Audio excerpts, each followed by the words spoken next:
15 ലക്ഷം രൂപ ലോൺ എടുത്താണ് നമ്മളിത് തുടങ്ങിയത്. ഞങ്ങളുടെ പപ്പാടെ സ്ഥലത്തിലോട്ട് എൻട്രി ചെയ്യാനുള്ളൊരു വഴിയാണ് ചോദിക്കുന്നത്. ഇനിയും ഒരു ഹോസ്പിറ്റൽ എമർജൻസി ഉണ്ടായാൽ കൊണ്ടുപോകാൻ നമുക്ക് വഴിയില്ല, ഇതൊന്നുമില്ല. അപ്പോൾ അതെല്ലാം വെച്ച് അവർക്ക് മെയിൽ അയച്ചു. അവർ രണ്ടാമത് വിളിക്കുമ്പോൾ അവർ പറയുന്നത് എന്ത് വന്നാലും ഷിനുമാമിന് വഴിയില്ലെന്നാണ് പറഞ്ഞത്. ഞങ്ങൾക്ക് നടക്കാൻ സമയമില്ലായിരുന്നു ഇതിൻ്റെ പുറകെ, അതുകൊണ്ട് 8000 രൂപ കൊടുത്തിട്ടാണ് ഇത് ഊരി മാറ്റിച്ചതെന്ന് പറഞ്ഞു. അപ്പോൾ അത്രത്തോളം അഴിമതി ഉണ്ട് ഇതിനകത്ത്. നമസ്കാരം. പുതുതായി ആരംഭിച്ച ഹോട്ടൽ സംരംഭത്തിന് വഴി Kerala road infrastructure company limited, അതായത് റിക്ക്, വഴി അനുവദിക്കാത്തതിനെ തുടർന്ന് ഹോട്ടൽ ഇപ്പോൾ അടച്ചുപൂട്ടൽ ഭീഷണി നേരിടുകയാണ്. അതിന് പിന്നാലെയാണ് KSEBയുടെ ഭാഗത്തു നിന്നും ഇരുട്ടടി പോലെ വൈദ്യുതി ബിൽ വർധനവ് കൂടി ഉണ്ടായത്. വഴി പ്രശ്നത്തെ തുടർന്ന് ഒരുവിധം ഹോട്ടലൊക്കെ നടത്തിക്കൊണ്ട് പോകുന്നതിനിടയിലാണ് ഈ KSEBയുടെ ഇരുട്ടടി ഉണ്ടായിരിക്കുന്നത്. കാഞ്ഞിരപ്പള്ളി ഈരാറ്റുപേട്ട പാതയിൽ കാളകെട്ടിയിലാണ് കാടപ്പക്ഷി എന്ന പേരിൽ ഹോട്ടൽ ആരംഭിച്ചത്. ഓഗസ്റ്റ് 4-ാം തീയതി ഉദ്ഘാടനം ചെയ്ത ഹോട്ടൽ ഇപ്പോൾ അടച്ചുപൂട്ടലിൻ്റെ വക്കിലാണ്. പലയിടങ്ങളിലും തങ്ങൾക്ക് വഴി അനുവദിക്കണമെന്ന ആവശ്യവുമായി പരാതി നൽകിയിട്ടും യാതൊരു പ്രതികരണവും ഉണ്ടായില്ല. ജനപ്രതിനിധികൾ പോലും തങ്ങളുടെ പ്രശ്നങ്ങളിൽ ഇടപെട്ടില്ല. അടുത്തിടെ KSEBയിൽ നിന്നും അമിത വൈദ്യുതി ചാർജ് വരികയും അത് അടയ്ക്കാൻ കാലതാമസം നേരിട്ടതിനെ തുടർന്ന് യാതൊരു മുന്നറിയിപ്പുമില്ലാതെ ഇവരുടെ വൈദ്യുതി ബന്ധം വിച്ഛേദിക്കുകയുമായിരുന്നു. ഇത് തുടർന്ന് ഇപ്പോൾ ഹോട്ടൽ അടച്ച് പൂട്ടേണ്ട അവസ്ഥയിൽ എത്തി നിൽക്കുകയാണ്. ആദ്യം ഈ KSTPയുടെ പരിപാലന ചുമതലയുള്ള റിക്കിൻ്റെ ഭാഗത്തു നിന്നും ഇവർക്ക് ദ്രോഹമുണ്ടായി. പിന്നീടാണ് KSEBയുടെ ഭാഗത്തു നിന്നും ഇത്തരത്തിലൊരു ഇരുട്ടടി ഉണ്ടായിരിക്കുന്നത്. ദമ്പതികൾ നടത്തുന്ന ഈ ഹോട്ടൽ വലിയ പ്രതിസന്ധിയിലാണ് കടന്നു പോകുന്നത്. തങ്ങളോട് കടുത്ത അനീതിയാണ് ഈ റിക്ക് വിഭാഗം ഉദ്യോഗസ്ഥ കാണിച്ചത്. ഇതിന് പിന്നിൽ വ്യാപകമായ അഴിമതിയാണെന്ന പരാതിയുമായി ഇപ്പോൾ കാളകെട്ടി സ്വദേശിനിയായ സോജി, വനിതാ സംരംഭകയായ സോജി ഇപ്പോൾ രംഗത്ത് വരികയാണ്. ലോണൊക്കെ എടുത്തിട്ടാണ് തുടങ്ങിയത്. ലോൺ എടുത്താണ് തുടങ്ങിയത്. മീനച്ചിൽ നിന്ന് 15 ലക്ഷം രൂപ ലോൺ എടുത്താണ് നമ്മളിത് തുടങ്ങിയത്. അതിനുശേഷം നമ്മൾ ഈ റിക്ക് എന്ന് പറയുന്ന കമ്പനിക്ക് ആദ്യം നമ്മളൊരു മെയിൽ അയക്കുന്നത് വഴി വേണമെന്ന് ആവശ്യപ്പെട്ട് മെയിൽ അയക്കുന്നത് April 24-നാണ്, 2025 April 24-നാണ്.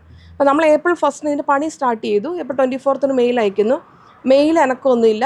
June 16-ാം തീയതി ഹസ്ബൻഡ് MLA കാണാൻ പോവാം, ഇങ്ങനെ ഒരു പ്രശ്നമുണ്ട്, സോൾവ് ചെയ്ത് തരണം. അപ്പോൾ അദ്ദേഹം അവിടെ വെച്ച് തന്നെ അനൂപ് എന്ന് പറഞ്ഞൊരു എക്സിക്യൂട്ടീവ് എഞ്ചിനീയറിനെ വിളിക്കുന്നു, ഈ വഴി ശരിയാക്കി കൊടുക്കണമെന്ന് പറഞ്ഞു. പക്ഷേ അന്ന് ഉച്ച കഴിഞ്ഞ് നമുക്ക് മെയിൽ വന്നു, നിങ്ങൾക്ക് വഴി ഒരു കാരണവശാലും തരത്തില്ല എന്നുള്ള മെയിലിൻ്റെ കോപ്പിയുണ്ട്. മെയിൽ അയച്ചു.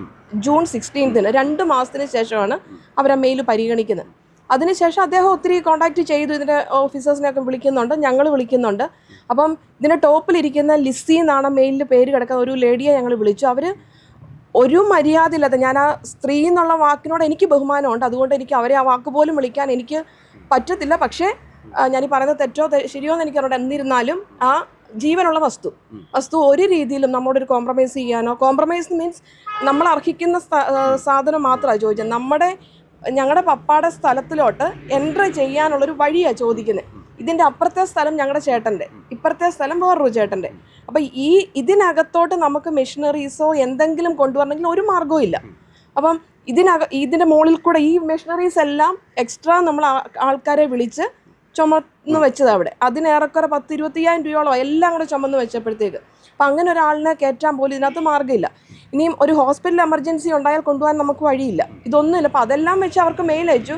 അവർ രണ്ടാമത് വിളിക്കുമ്പോൾ അവർ പറയുന്നത് എന്ത് വന്നാലും ഷിനുമാമിന് വഴിയില്ലെന്നാണ് പറഞ്ഞത്. അവർ പറഞ്ഞു വേണമെന്നുണ്ടെങ്കിൽ 2 സൈഡിലും നിങ്ങൾ ബോർഡ് വെച്ച് ആളിനെ കയറ്റിക്കോളാൻ പറഞ്ഞു.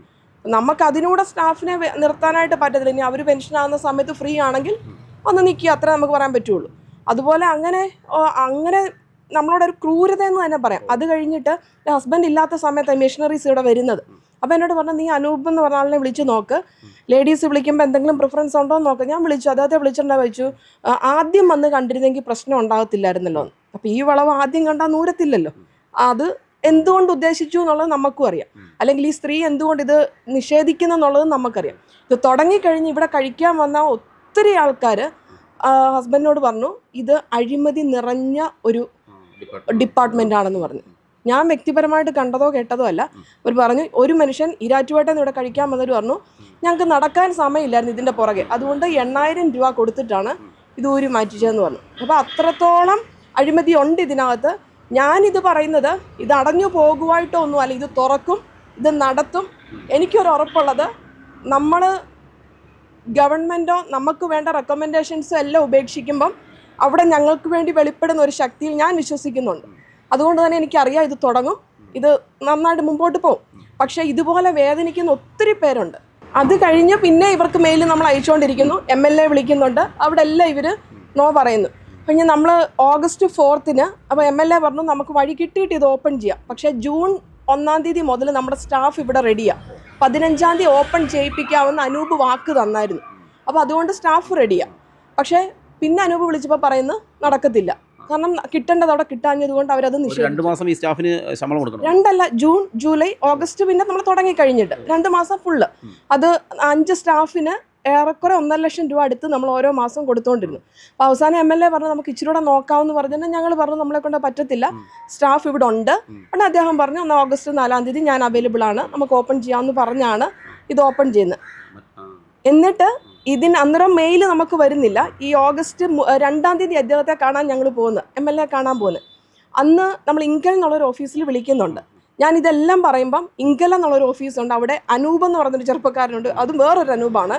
കാരണം ഇത് വേറെ വീഡിയോസ് കൊടുക്കുമ്പോൾ ആ അനൂപ് ഈ അനൂപുമായിട്ടൊരു അപ്പം അദ്ദേഹം വന്ന് പലപ്പോഴായിട്ട് പറഞ്ഞിട്ട് നിങ്ങൾക്ക് ഈ വഴി ഞങ്ങളുടെ ഒരു ആഗ്രഹമാണ്, ഞങ്ങളുടെ ആഗ്രഹം മീൻസ് നിങ്ങൾക്ക് റൈറ്റാണിത്, അത് നിങ്ങൾക്ക് ആർക്കും നിഷേധിക്കാൻ പറ്റത്തില്ല, അങ്ങനെ സപ്പോർട്ട് നമുക്ക് പറഞ്ഞിട്ടുണ്ട്. പക്ഷെ അവരെ കൊണ്ട് നിർവാഹമില്ലായിരുന്നു. അത് കഴിഞ്ഞ് അവിടുത്തെ ഓഫീസർ പറഞ്ഞു ഇന്ന് വന്നാൽ വല്ലതും നടക്കും, അല്ലെങ്കിൽ പിന്നെ നമുക്ക് പറ്റില്ല. August 2, 3rd Sunday, 4th നമ്മൾ ഇനോഗ്രേഷൻ വെച്ചിരിക്കുക. 2nd ഉച്ചയായപ്പോൾ ഇവരുടെ മെയിൽ വന്നു, നിങ്ങൾക്ക് വഴി ഓപ്പൺ ചെയ്ത് തരാം, ഇത് മാത്രം ബാരിക്കേഡ് മാത്രം എടുത്ത് തരാമെന്ന് ഓപ്പൺ ചെയ്ത് വന്നു. അപ്പം ഇങ്കല്ലി വിളിച്ചോണ്ടേ അവർ പറഞ്ഞു അതിൻ്റെ ബില്ല് വരാതെ, ബില്ല് മീൻസ് പേ ചെയ്യേണ്ട എമൗണ്ട് വരാതെ നമുക്കൊന്നും ചെയ്യാൻ പറ്റത്തില്ല. അന്ന് നല്ല മഴയുള്ള സമയമാണ്. ഇവർ അത് താമസിപ്പിക്കാൻ വേണ്ടിയായിരിക്കും 3 മണി കഴിഞ്ഞിട്ടാണ് നമുക്ക് അതിൻ്റെ ഇൻഫർമേഷൻ കിട്ടുന്നത്. 3 മണി, കാരണം ഇങ്കലിന് ഇപ്പോൾ 5 മണി വരെ അവർക്ക് വർക്ക് ചെയ്താൽ മതിയല്ലോ. 3 മണി കഴിഞ്ഞിട്ട് നമ്മൾ പോയി പൈസ അടച്ച് ആ DD എടുത്ത് പോസ്റ്റ് ഓഫീസ് വഴി അവർക്ക് അയച്ചു കൊടുത്തെങ്കിലേ ഇവരത് എടുത്തു തരാൻ ഇവർക്ക് പെർമിഷനുള്ളൂ. അതിൻ്റെ ഇടയ്ക്ക് ഇതെല്ലാം ചെയ്ത് കഴിഞ്ഞ് പക്ഷേ ഇവിടുത്തെ ഓഫീസേഴ്സ് വൈകിട്ടായിട്ട് പോലും വന്ന് ആ മഴയത്ത് നിന്ന് നമുക്ക് ഈ ബാരിക്കേഡ് എടുത്തു തന്നു. കാരണം അല്ലെങ്കിൽ അതുപോലും കയറാൻ പറ്റത്തില്ല, അതെടുത്ത് തന്നാൽ നമ്മൾ ഇതിനകത്തോട്ട് കയറിയത്. അപ്പം അതും കഴിഞ്ഞിട്ട് ഇത് പിന്നെ പുറകാലം എടുത്ത് തരാം ഒരു വാഗ്ദാനം മാത്രം, അതിൻ്റെ പൈസ നമ്മൾ അടച്ചിട്ടില്ല, അതിൻ്റെ വാഗ്ദാനം ഉണ്ടായിരുന്നു, പക്ഷേ അതെടുത്ത് തരുന്നില്ല. പിന്നെ അതുകൊണ്ട് പക്ഷേ ഒത്തിരി പേര് ഇവിടെ വന്ന് പറഞ്ഞു അവർ റിസ്ക് എടുത്ത് തരാം. അന്നും നമ്മൾ ഓർത്തു നമ്മുടെ ഭാഗത്തുനിന്ന് ഒരു അനീതി വേണ്ട. ഇപ്പോൾ ഈ കെട്ടിടമാണെങ്കിലും റോഡിൽ നിന്ന് ഇത്ര മീറ്റർ പുറകോട്ട് ഇറക്കി പണിയണമെന്നൊക്കെ അത്രയും മീറ്റർ നമ്മൾ ഇറക്കിയാണ് പണിതിരിക്കുന്നത്, എല്ലാം നിയമപരമായിട്ടാണ് ചെയ്തിരിക്കുന്നത്. പക്ഷേ ഇത് നിയമം കിട്ടത്തില്ലെന്ന് അറിഞ്ഞപ്പം ഇപ്പം ആരും ചെയ്യുന്നതിനോട് നമുക്ക് എതിർപ്പില്ല, കാരണം ഗവൺമെൻറ് നമുക്ക് അനുകൂലമാകത്തില്ല, അതുകൊണ്ട് നമുക്ക് അതിനകത്ത് എതിർപ്പില്ല. നിങ്ങൾ CM വിത്തുമിയിലൊക്കെ അപേക്ഷ നൽകിയിരുന്നു, പരാതി നൽകിയിരുന്നു? ആദ്യം ഹസ്ബൻഡ് കൊടുത്തു, ഹസ്ബൻഡ് അപേക്ഷ കൊടുത്തു കഴിഞ്ഞിട്ട് അവർ വിളിച്ചു, 48 hours തീരുമാനം എടുക്കുമെന്ന് പറഞ്ഞു. അവിടുന്ന് ഏതോ വ്യവസായ വകുപ്പിൽ നിന്ന് ആൾക്കാർ അന്വേഷണത്തിന് വന്നു. അത് കഴിഞ്ഞിട്ട് അവർ കൊടുത്ത മറുപടി ഈ സ്ത്രീ ഇത് അനുവദിക്കുന്നില്ല എന്നുള്ളത്. അപ്പം ന്യായമായിട്ടും എൻ്റെ ഒരു സംശയം, ഈ സ്ത്രീയാണോ കേരള സംസ്ഥാനത്തിൻ്റെ അധികാരി എന്നൊരു സംശയമുണ്ട് എനിക്ക്. അത് കഴിഞ്ഞ ദിവസം ഫേസ്ബുക്കിൽ ഒരു പോസ്റ്റ് വന്ന് ഞാൻ റിപ്ലൈ അയച്ചതിന് ഫലമായിട്ട് എനിക്ക് ആ മെസ്സേജ് വീണ്ടും വന്നു. അപ്പം ഞാൻ അവരെ കോൺടാക്ട് ചെയ്ത് ഇങ്ങനെ ഒരെണ്ണം ഉള്ളതാണ്, ഞാൻ ആ മെസ്സേജ് കാണിക്കാം. ഏറ്റവും അവസാനം ചോദിച്ചാൽ എനി അപ്ഡേറ്റ്സ് എന്ന് ചോദിച്ചാൽ അതിന് ഒരു റിപ്ലൈയും വന്നിട്ടില്ല. അപ്പം CM വിത്ത് മീ ആണെങ്കിലും NIM വിത്ത് മീ ആണെങ്കിലും നമ്മൾ തനിച്ചാണ്. സാധാരണക്കാരൻ്റെ പ്രശ്നങ്ങൾ ഇടപെടാൻ അല്ലെങ്കിൽ പരിഹരിക്കാൻ ഇവർക്ക് ആർക്കും കഴിയത്തില്ല. അവരുടെ നിലനിൽപ്പ് മാത്രം നോക്കുന്നല്ലാതെ ഇതിനകത്തൊന്നും ഇതുവരെ. അവസാനമായിട്ട് ഈ ഉദ്യോഗസ്ഥയെ വിളിച്ചപ്പോൾ അവരെന്താണ് പ്രതികരണം, അവരുടെ ഭാഗത്തുനിന്ന് എന്തായിരുന്നു പ്രതികരണം എന്ന് പറഞ്ഞാൽ പക്ഷേ നമ്മൾ വിളിക്കുമ്പോൾ അവരൊന്ന് എൻ്റെ ഫോണിൽ നിന്ന് അവരെടുക്കത്തില്ല, ഹസ്ബൻഡിൻ്റെ ഫോൺ എടുക്കത്തില്ല. ഞങ്ങളുടെ സ്റ്റാഫിൻ്റെ ഒരു ഫോണിൽ നിന്ന് അവരെ വിളിച്ചു. അപ്പോൾ അവർ ഫോൺ എടുത്തിട്ട് അവർ കാഞ്ഞിരപ്പള്ളി നൈനാർ എന്താ വിളിച്ചത്, ഇന്ന മാറ്റർ പറയാനായിരുന്നു മാഡം വിളിച്ചത് എന്ന് പറഞ്ഞ ഉടനെ നിങ്ങൾക്ക് ഏതായാലും വഴി തരാൻ ഉദ്ദേശിക്കുന്നില്ല, ഞാൻ റിപ്ലൈ ചെയ്തതാണ്, ഇനി എനിക്ക് സംസാരിക്കാനും താല്പര്യമില്ല. അപ്പം ആ സമയത്ത് തന്നെ നമ്മുടെ ഇവിടെ വന്നൊരു നമ്മുടെ കാളകെട്ടിൽ തന്നെയുള്ള ഒരാൾ പറഞ്ഞു അവർക്ക് ഇതുപോലൊരു വഴി അനുവദിച്ചിട്ടുണ്ട്. അദ്ദേഹം പറഞ്ഞ 2 മാർഗ്ഗങ്ങളാണ്, ഒന്നുകിൽ കൈക്കൂലി, അല്ലെങ്കിൽ അദ്ദേഹത്തിൻ്റെ ഭാര്യ രാവിലെ മുതൽ വൈകിട്ട് വരെ അവിടെ പോയി കരഞ്ഞ് ഈ സ്ത്രീയുടെ അടുത്ത്. അങ്ങനെ കിട്ടിയതാണ് എനിക്ക് അറിഞ്ഞൂടെ, പറഞ്ഞു കരഞ്ഞു കിട്ടിയ. എന്നെ സംബന്ധിച്ച് ഞാൻ പോയി കരയാൻ തയ്യാറല്ല, എനിക്ക് അർഹതപ്പെട്ടതാണ്. ഞങ്ങളുടെ അപ്പൻ്റെ സ്വത്തിൻ്റെ സ്ഥലത്തിന് മുമ്പിൽ കിടക്കുന്ന വഴിയാണ് നമ്മൾ ഓപ്പൺ ചെയ്യാൻ ചോദിക്കുന്നത്. നമ്മൾ ടാക്സ് അടയ്ക്കുന്നുണ്ട്, എല്ലാം അടയ്ക്കുന്നുണ്ട്. നമുക്ക് ഈ സ്ഥലത്ത് നിന്ന് അങ്ങോട്ടോ ഇറങ്ങാൻ മാർഗ്ഗം ഇല്ലെങ്കിൽ നമ്മൾ ജീവിക്കാതിരിക്കുന്നതാണ് നല്ലത്, ഇല്ലേ? പിന്നെ ഇപ്പം ഞാൻ എൻ്റെ കുഞ്ഞുങ്ങളോട് പറഞ്ഞിട്ടുണ്ട് എപ്പോഴും ഈ നാട്ടിൽ ജീവിക്കുന്നതാണ് നല്ലത്. നമ്മുടെ നാടിനെ കറപ്ഷൻ ഇല്ലാത്തൊരു നാട്ടിലോട്ട്, പക്ഷെ കറപ്ഷൻ ഇല്ലാതെ ഇവിടെ ഒരാൾക്ക് ജീവിക്കാൻ പറ്റത്തില്ല, തെളിയിക്കപ്പെട്ടതാണ് ഞങ്ങളുടെ അനുഭവത്തിലൂടെ. ഈ മാഡം ഇപ്പോൾ സർവീസിലുണ്ടോ? എന്താണ്? ഞാനിപ്പോൾ ഒരു അൺഎയ്ഡഡ് സ്കൂളിൽ പഠിപ്പിക്കുന്നുണ്ട്. ഈ ഉദ്യോഗസ്ഥ?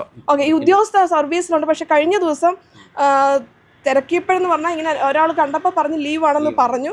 അതുപോലെ ഞങ്ങളുടെ പ്രശ്നത്തിൻ്റെ സമയമായപ്പോൾ അവർ 2 ആഴ്ച ലീവ് എടുത്തായിരുന്നു, കൈ ഒടിഞ്ഞെന്നും പറഞ്ഞു. ആഴ്ച കാരണം ഇത് ലാഗ് ചെയ്യിപ്പിക്കാൻ വേണ്ടി ലീവ് എടുത്തായിരുന്നു. അപ്പോൾ അവർ ഞങ്ങളുടെ പ്രശ്നത്തിന് പരിഹാരം കണ്ടില്ലെങ്കിൽ ഇവരെ ഒന്ന് അന്വേഷിക്കേണ്ടത് അത്യാവശ്യമാണ്. കാരണം ഒത്തിരി പേരുടെ പണം ഇവരുടെ കയ്യിൽ എത്തിയിട്ടുണ്ട്. അതൊന്ന് അന്വേഷിക്കേണ്ടത് അത്യാവശ്യമാണ്. അതുപോലെ ഈ ആദ്യം ഡിലേ വന്നപ്പോൾ തന്നെ ശമ്പളം കൊടുക്കാൻ വേണ്ടി വീണ്ടും ലോൺ എടുക്കേണ്ടി വന്നു. തീർച്ചയായിട്ടും അന്നേരം ലോൺ എടുത്തില്ല. അന്നേരം നമ്മൾ അവിടുന്ന് ഇവിടുന്നും വാങ്ങിച്ചു കൊടുത്തു. പക്ഷെ അത് നമുക്ക് അങ്ങനെ ഇടാൻ പറ്റത്തില്ല. അപ്പോൾ പിന്നെ നമ്മൾ ലോൺ എടുത്തു കൊടുത്തു.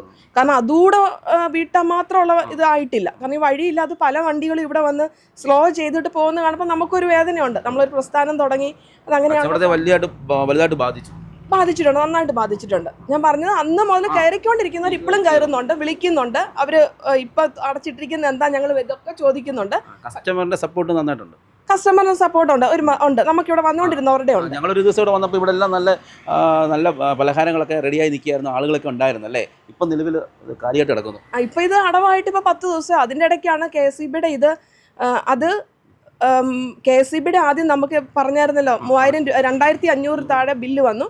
പിന്നെ 39,000 വന്നു.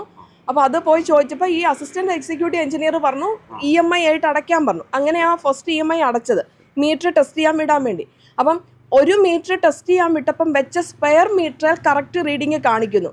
അപ്പം ന്യായമായിട്ടും എന്തെങ്കിലും ഉള്ള ഒരാൾക്ക് ചിന്തിക്കാം അതെന്തിൻ്റെ കംപ്ലൈൻ്റ് എന്നുള്ളത്. പക്ഷേ അവർ പറഞ്ഞു മീറ്ററിൻ്റെ കംപ്ലൈൻ്റ് അല്ല. ഇതിൻ്റെ വയറിങ് മൊത്തം നോക്കി, അവിടെ ഒന്നും ഒരു തെറ്റും അവർ പറയുന്നില്ല. ഞങ്ങൾക്ക് അറിഞ്ഞുകൂടാ, ഇലക്ട്രീഷ്യന്മാർ പലരും മാറി മാറി നോക്കി, അവിടെ എങ്ങും ഒന്നും പറയുന്നില്ല. പക്ഷേ ബില്ല് അടുത്ത മാസം മീറ്റർ മാറ്റി വെച്ച് കഴിഞ്ഞിട്ട് 11 ആയിട്ടുള്ളൂ. എന്നിട്ടും ആ 40 അടച്ചെങ്കിലേ. അപ്പം ഇത് അടുത്താണ് KSEB, നമ്മളുമായിട്ട് സ്ഥിരം കോണ്ടാക്റ്റ് ഉള്ളവരാണ്. പുതിയ വന്ന ഏതോ ആത്മാർത്ഥതയുള്ളൊരു ലൈൻമാൻ നമ്മൾ പോലും അറിയാതെ ഇപ്പോൾ 15-ാം തീയതി ഊരും അവർ മെസ്സേജ് തന്നു. സത്യമാണ്, അവരുടെ ഭാഗത്തുള്ള കാര്യമാണ്. പക്ഷേ ഹസ്ബൻഡ് വിളിച്ചു, ഈ മാഡത്തെ വിളിച്ച ഉടനെ പറഞ്ഞു ഞാൻ നോക്കട്ടെ, ഞാൻ ശ്രമിക്കാമെന്ന് പറഞ്ഞു. അപ്പം നമുക്ക് മനസ്സിലാകുന്നില്ല, ദൂരൊന്നും പിടികിട്ടുന്നില്ല. പക്ഷേ അവർ പറഞ്ഞില്ല ഊരി. 2 ദിവസം കഴിഞ്ഞ് ഒന്ന് ഓപ്പൺ ചെയ്ത് നോക്കി ഫ്രീസറിനകത്തിൻ്റെ സാധനം ഐസ്ക്രീമും എല്ലാം അഴുക്കായിപ്പോയി, എല്ലാം എടുത്ത് കളയേണ്ടി വന്നു. ഇപ്പം ജോലി ചെയ്യുന്നതിനിടയിലാണോ ഈ സംരംഭം കൂടെ നടത്തുന്നത്?